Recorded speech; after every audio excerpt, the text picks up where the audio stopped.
U l-aħħar taqsima tagħna llum ser tlaqqana ma' Ces Camilleri, artist li jaħdem bil-ħadid. It goes back to when I was a little kid, I suppose, you know, always sketching and what have you, you know.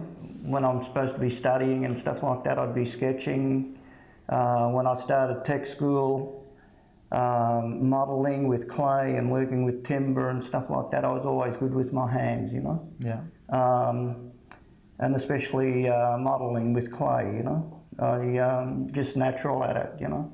And in saying that, ambition was to become a commercial artist, and unfortunately left school younger. So I started in the metal trades, you know, as a junior, and did like metal, you know, fabrication, an apprenticeship sort of, you know. So when we talk about metal fabrication, what sort of things would you have been doing? Blacksmithing. I worked with blacksmiths, wrought iron type work, and what have you.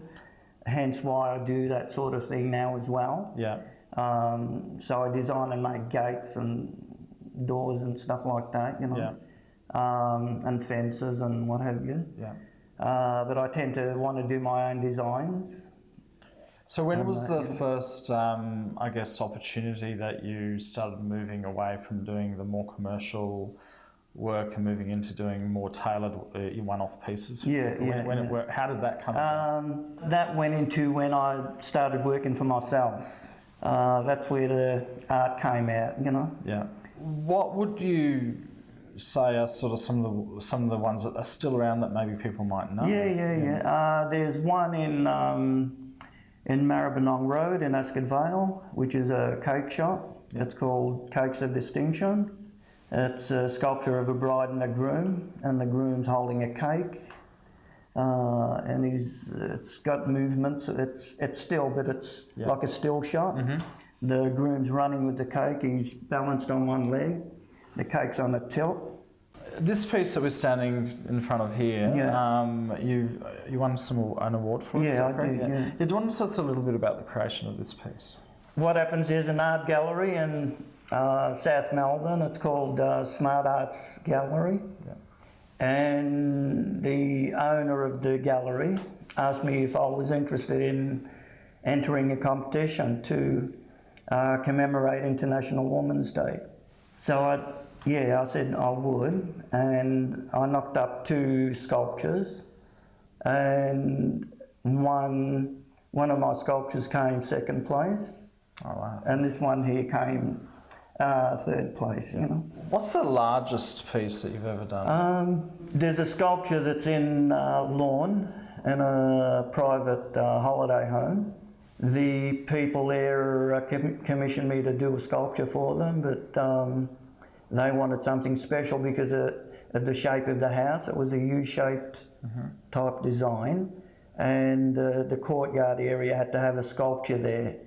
And it was very important for them to have something that's seen by several rooms in the house, you know. And I named that Sea Whisper. Sea Whisper. Because there's another one in Lorne as well, which is called Ocean Sky. Yeah. You know, I can only imagine that when you see the finished work in situ, it must be an amazing feeling for you. Oh yeah.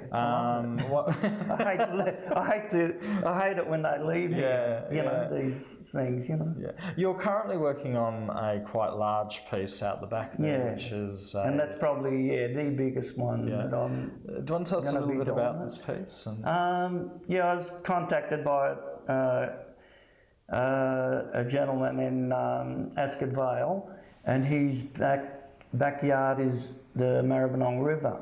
Yeah, he wanted a tree of life. Okay. In his backyard, you know, out of stainless steel. And originally he wanted it at like 3 metres high. Still working on it, and it's taken me longer than what I expected because I've gone bigger than what he's asked by a metre, you know.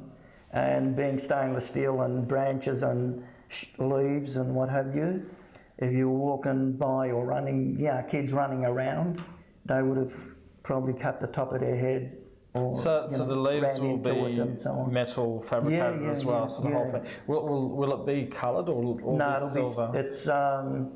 It's nautical stainless steel. Yeah. I mean, when you see it, it's got a lot more branches to be, coming off the ones that are there sideways and little ones and so on. And then there's thousands of leaves.